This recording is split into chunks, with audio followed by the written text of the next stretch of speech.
10 Januari 1966. Pasca Gestapo, kondisi masyarakat Indonesia mengalami ketidakstabilan dan krisis kepemimpinan. Hal ini berdampak langsung terhadap masyarakat secara luas.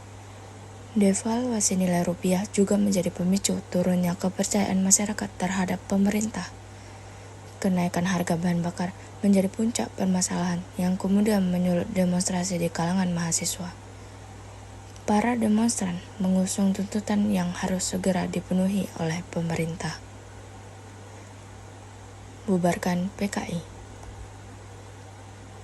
Perombakan Kabinet Dwi Korah,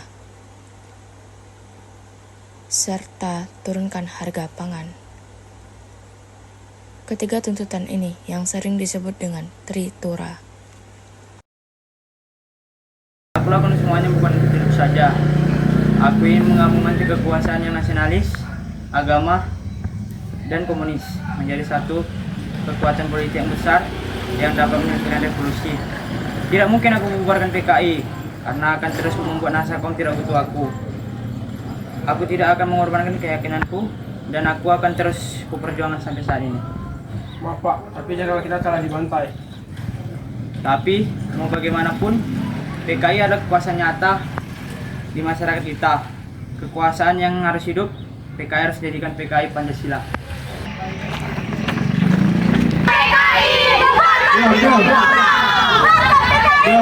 Dengan ini kami para mahasiswa mengajukan tiga tuntutan kepada pemerintah. Yang pertama, pembubaran PKI. Kedua, pembersihan kabinet yang tidak kompeten pada bidangnya dan tidak disetujui oleh rakyat. Ketiga, membentuk kabinet segera melaksanakan undang-undang kebijaksanaan ekonomi dan keuangan untuk menstabilkan harga barang dan jasa yang menyangkut kehidupan masyarakat. Ini semuanya.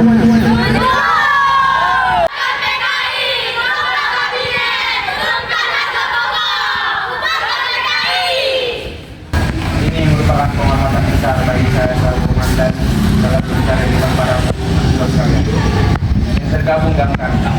Di sini saya diberikan kesempatan untuk menyampaikan pendapat, tapi di sini saya menanya kepada kalian semua. Apakah saudara-saudara sudah yakin dengan konsep ini yang sudah diberikan? Yakin! Kalau sudah yakin, laksanakanlah.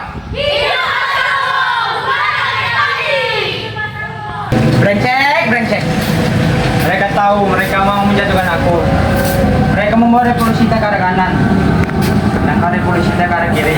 Maaf Pak, sejauh yang saya ketahui, mahasiswa dan rakyat Indonesia masih tak menaruh percayaan penuh pada Bapak sebagai pimpinan besar revolusi. Kamu berbicara soal pembubaran PKI, itu masalah gampang. Hanya dengan satu kalimat saja, PKI dapat aku bubarkan. Tapi apa dengan waktu masalah ini akan selesai? Tidak, malah akan timbul masalah yang akan lebih. Partai komunis di mana-mana akan lebih berbahaya kalau dilarang, mereka akan bergerak di dalam tanah. Tapi Pak, kita bisa mengajar rakyat bersama-sama menghadapi bahaya dari partai komunis itu. Kita dapat menutup celah yang mungkin bisa dimasuki oleh partai komunis.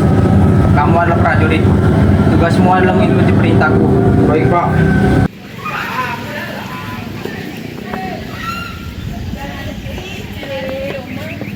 Aku menyambut bukti bahwa masih ada aksi-aksi di lapangan berdemo revolusi kita dan kita sebagai pemimpin.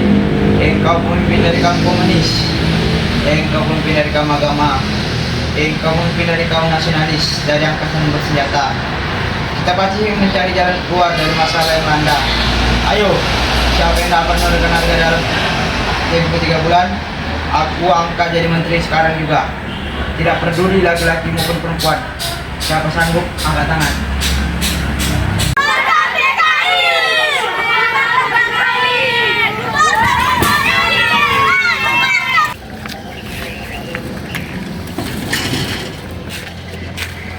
Saudara-saudara sekalian harap tenang, aspirasi kalian sedang dibicarakan. Jadi saya mohon agar tetap tenang dan sempat menunggu. PKI pasti akan dibubarkan.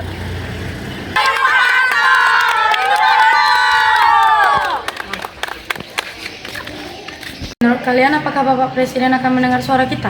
Soal itu belum pasti. Lebih baik kita berusaha saja sampai suara kita didengar oleh Bapak Presiden. Permisi Yang Mulia. Silakan duduk. Yang Mulia, angka inflasi sudah terlalu tinggi. Berapa yang kamu sebut tinggi itu? Bulan ini angka inflasi sudah mencapai 600% dari uang yang telah diedarkan. Selagi masih banyak kertas di gudang, cetak saja uang sebaik-baik. Tapi Yang Mulia, Tidak ada tapi-tapi. Ini revolusi. Apa kamu tidak pernah mendengar ajaran pemimpin besar revolusi? Revolusi membutuhkan biaya yang besar. Kata berulang-ulang tentang pembubaran PKI. Dia minta kalian untuk sabar. Serahkan semuanya padaku tentang kesulitan ekonomi. Saya sudah umumkan siapa yang dapat menurunkan harga dalam tempo 3 bulan, aku angkat jadi menteri. Mahasiswa sudah tidak bisa hidup lagi. Bayangkan mahasiswa yang berada di luar daerah harus mengeluarkan biaya transportasi 4.000 per hari.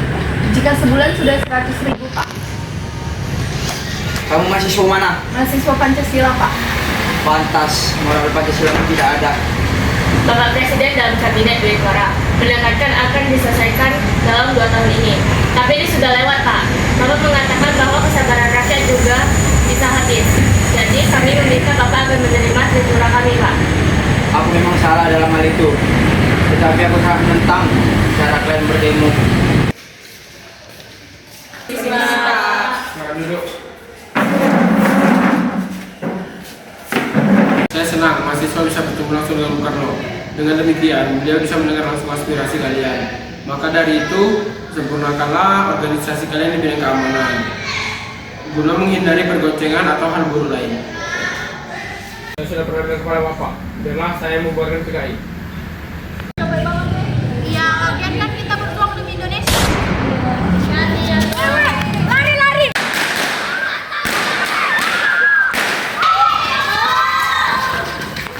Kalau engkau masih menghormati aku, masih menghormati pimpinanku, aku perintahkan segera untuk menghentikan aksi demonstrasi mahasiswa itu. Mohon Bapak, itu semua bergantung kepada pembenahan penataan negara. Yang saya maksud masalah mengenai PKI. Kau masih menghormati aku kan? Ya, prabowo ya Pak. Kalau begitu, laksanakan saja perintahku.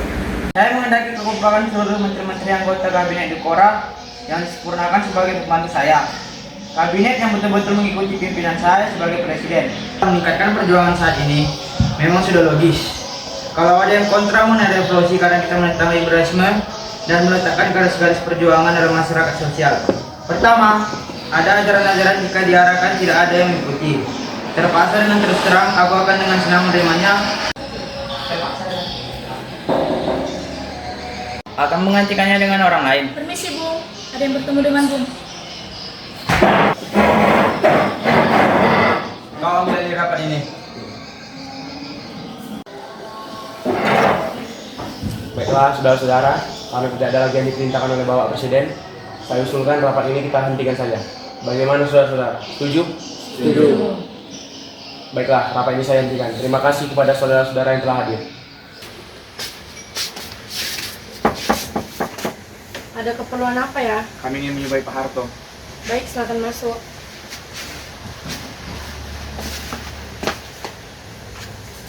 Terima kasih Pak. Saya duduk.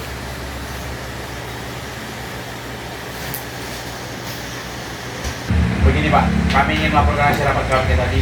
Bung Karno meninggalkan rapat dan pergi ke Bogor. Begini Pak, Bung Karno menerima laporan karena data kami sudah aman dan tidak ada ganggu.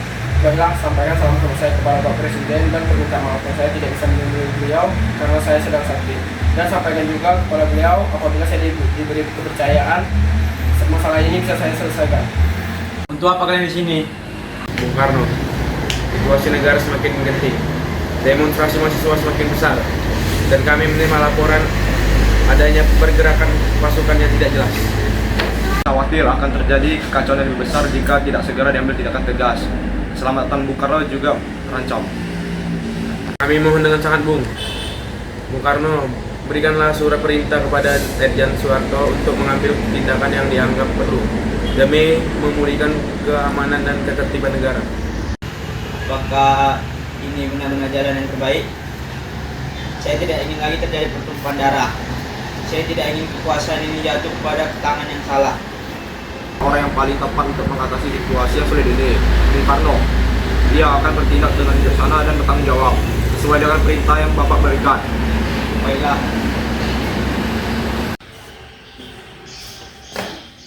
Jenderal, ini super semangat oleh Presiden Soekarno.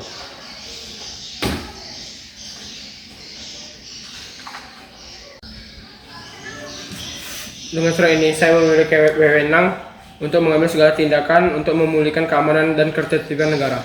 Baik Jenderal, kami siap melaksanakan semua perintah Jenderal. Laksanakan. Siap. tahu bahwa persoalan yang ini disebabkan oleh PKI. Maka dari itu, saya orang yang dipercaya untuk menyelesaikan masalah ini. Menggunakan surat perintah ini, saya perintahkan pembubaran PKI.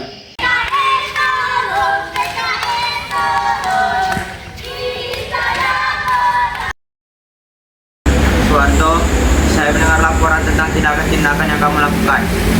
Kamu telah membubarkan PKI, menangkap menteri-menteri saya, dan mengendalikan media. Apakah semuanya sesuai dengan Super Semar? No, saya menjalankan perintah yang Bapak berikan, yaitu memulihkan keamanan dan ketertiban. Tindakan-tindakan ini saya ambil demi menyangkutkan bangsa dan negara dari ancaman komunisme. Tapi Suwarto, menurut saya, kamu sudah bertindak terlalu jauh. Super Semar itu bukan mandat untuk mengambil alih kekuasaan. Itu hanya surat perintah untuk menjaga keamanan saya dan negara. Menurut saya, Bung Karno, jika tindakan saya ini melampaui batas, namun saya yakin nilai yang terbaik untuk menyelamatkan negara dari kehancuran. Saya bertanggung jawab penuh atas semua tindakan yang saya lakukan. Super Semar yang awalnya dimaksudkan Soekarno sebagai alat untuk memulihkan keamanan, justru menjadi senjata makan tuan.